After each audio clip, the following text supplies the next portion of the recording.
Advanced accountancy paper क्रमांक 1 यामधील form accounting या टॉपिकचे प्रॉब्लेम्स आज आपण अभ्यासणार आहोत.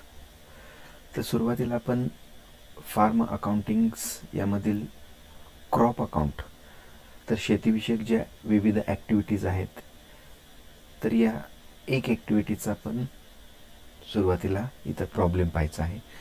तर या प्रकारे मायक्रोसॉफ्ट एक्सेलमध्ये हा प्रॉब्लेम मी ऑलरेडी इथं टाईप केलेला आहे पहा, आणि उजव्या बाजूला इथं याचं सोल्युशन क्रॉप अकाउंट्स त्याचा फॉर्मॅट इथं केलेला आहे. Particular amounts, inner outer amounts, अर्थातच ही डेबिट साईड आणि ही क्रेडिट साईड्स. तर यामध्ये या प्रकारे हा जो प्रॉब्लेम आहे, तर from the following prepare a crop account to find out the profit earn.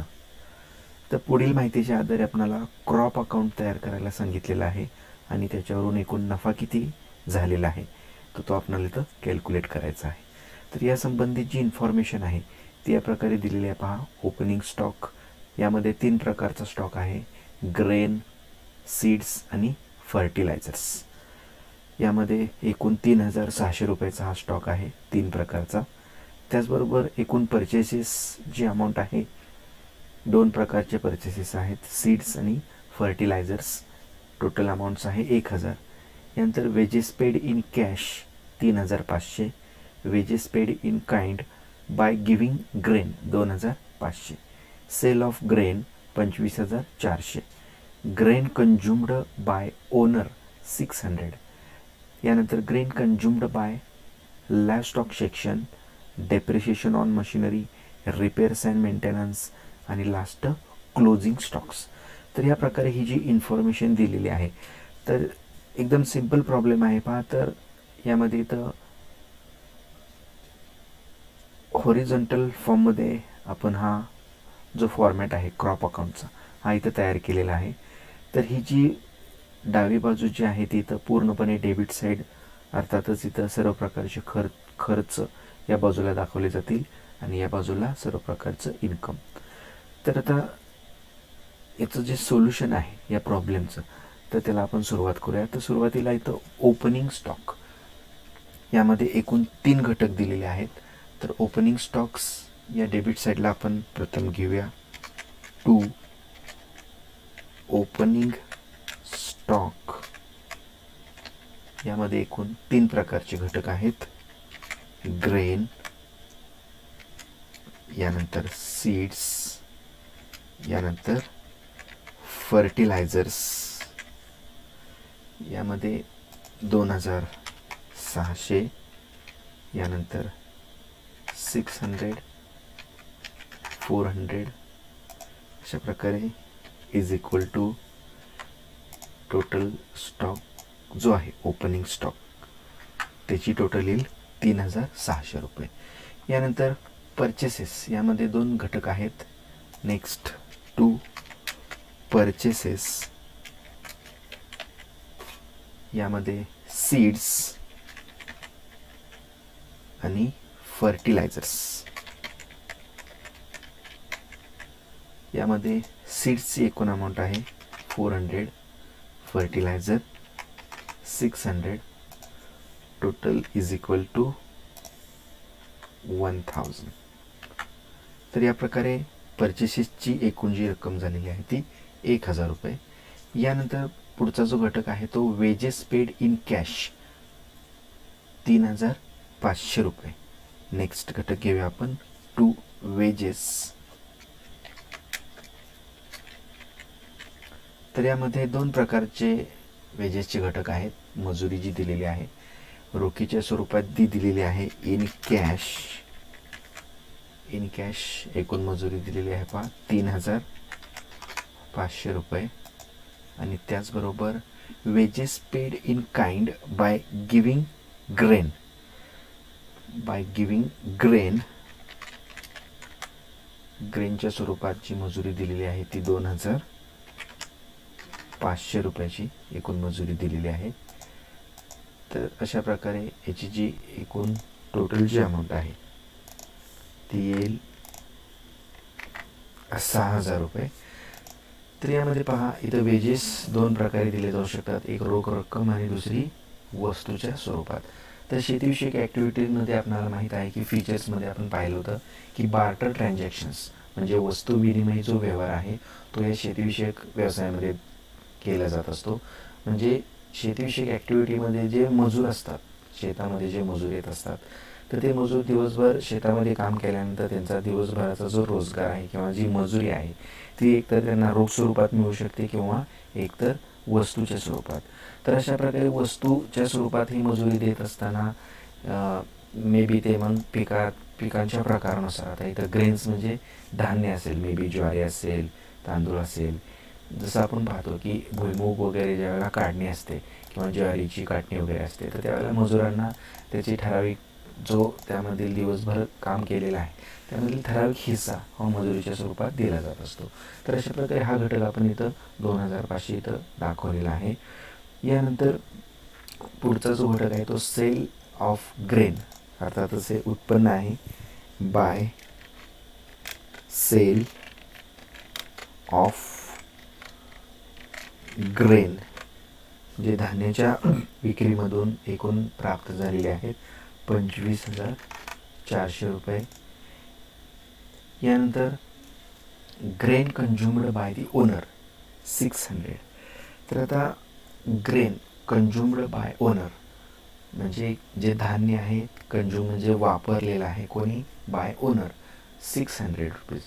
तर आपल्या सर्वांना माहीत आहेच की फायनल अकाउंट्समध्ये आपण जसं एखादा बिझनेसमॅन असेल, पार्टनरशिप फर्म किंवा सोल ट्रेडर, त्या बिझनेसमॅननी ज्या वेळेला स्वतःच्या वापरासाठी एखादी रक्कम असेल, कॅश असेल, ती ज्या वेळेला बिझनेसमधून घेतली असेल तर ते आपण ड्रॉइंग्स या नावाने ते खातं क्रिएट करतो आणि त्याचा इफेक्ट आपण तिथं अकाउंटिंगमध्ये दाखवत असतो. तसे मी इथंसुद्धा या शेतीविषयक ॲक्टिव्हिटीजमध्ये जो शेती करणारा जो ओनर आहे त्या ओनरने इथं स्वतःसाठी इथं धान्य वापरलेलं आहे एकूण 600 रुपीजचं. तर ते आपल्याला इथं या क्रेडिट साईडला बाय ड्रॉइंग्स या नावानं ती अमाऊंट इथं घ्यावी लागेल. बाय ड्रॉइंग्स एकूण रक्कम त्याची जी वापर केलेली किती आहे 600. तर इथं ड्रॉइंगमध्ये आपण हवं असेल तर सविस्तर लिहू शकतो. कन्झम्पशन ऑफ ग्रेन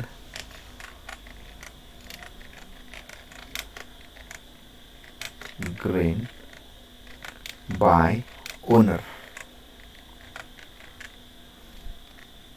तर या प्रकारे ओनरनी इथं वापरलेला आपण कंसामध्ये मेन्शन केलेला आहे. यानंतर पुढचा जो घटक आहे ग्रेन कंझ्युम्ड बाय लाईव्ह स्टॉक 2,400 रुपये. तर अशा प्रकारे शेतीविषयक व्यवसाय करत असताना शेतीपूरकसुद्धा व्यवसाय केले जाऊ शकतात. म्हणजे एका ॲक्टिव्हिटीचा जो भाग आहे तो दुसऱ्या ॲक्टिव्हिटीसाठी वापरला जाऊ शकतो. तसे मी तर शेतामधील निघालेले जे धान्य आहे grains consumed by livestock section. तर आता हे धान्य जे आहे ते दुसरा जो लाईव्ह स्टॉक सेक्शन हा जो शेतीपूरक जो व्यवसाय आहे तर या व्यवसायासाठी 2,400 रुपयाचा इथं तो धान्याचा स्टॉक्स इथं वापरलेला आहे. तर आपल्याला इथं लाईव्ह स्टॉक अकाउंट्स या नावाने आपल्याला तो भाग इथं दाखवावा लागेल. बाय लाईव्ह स्टॉक अकाउंट एकूण रक्कम 2,400 रुपये. इथं इन ब्रॅकेटमध्ये आपण मेन्शन करू शकतो ग्रेन कंझ्युम्ड म्हणजे धान्य वापरलेलं आहे हे लाईव्ह स्टॉक विभागासाठी 2,400 रुपये. यानंतर डेप्रिसिएशन ऑन मशिनरी. तर शेती व्यवसाय करत असताना विविध प्रकारची मशिनरी वापरली जाऊ शकते. तर याचा एकूण झीज खर्च जो आहे पण त्याला घसारा असं म्हणू शकतो. टू डेप्रिसिएशन ऑन मशिनरी याची रक्कम आहे 1,000.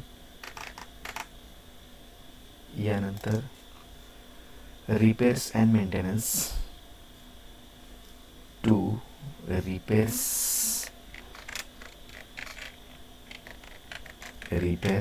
अँड मेंटेनन्स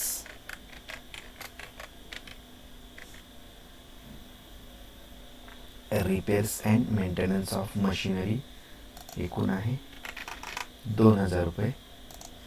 तर अशा प्रकारे इथं रिपेअर्स, मेंटेनन्स, डेप्रिशिएशन हे सगळे खर्च आहे, हे आपण सर्व इथं डेबिट साईडला इथं मांडलेले आहेत.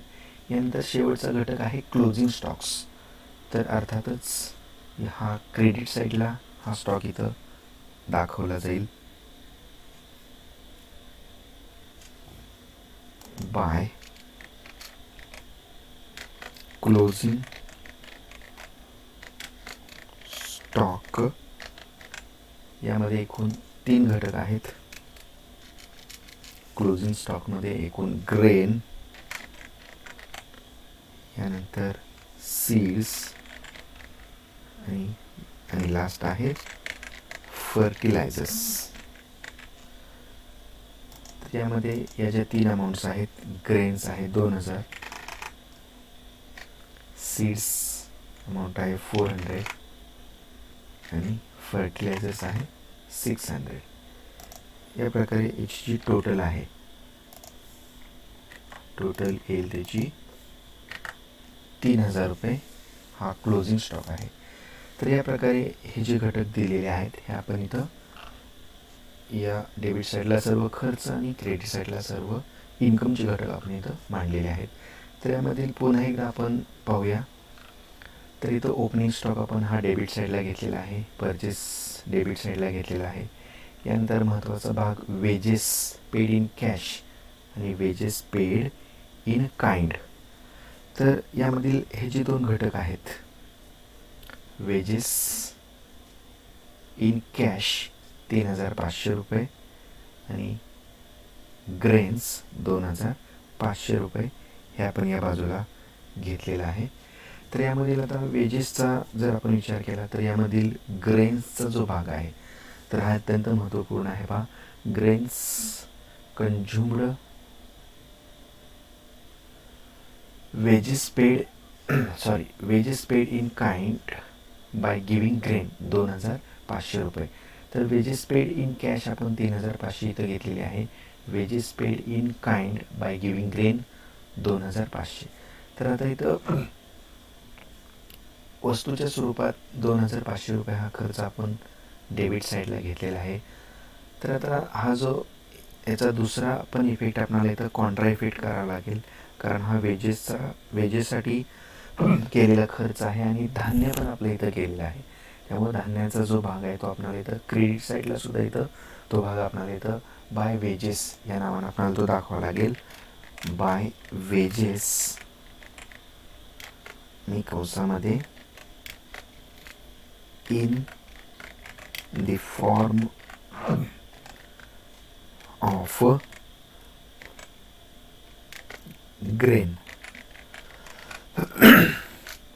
तर या प्रकारे आपण वेजेसचा एक इफेक्ट जो आहे तो आपण इथं कॉन्ट्रा केला जाईल 2,500 रुपयाचा.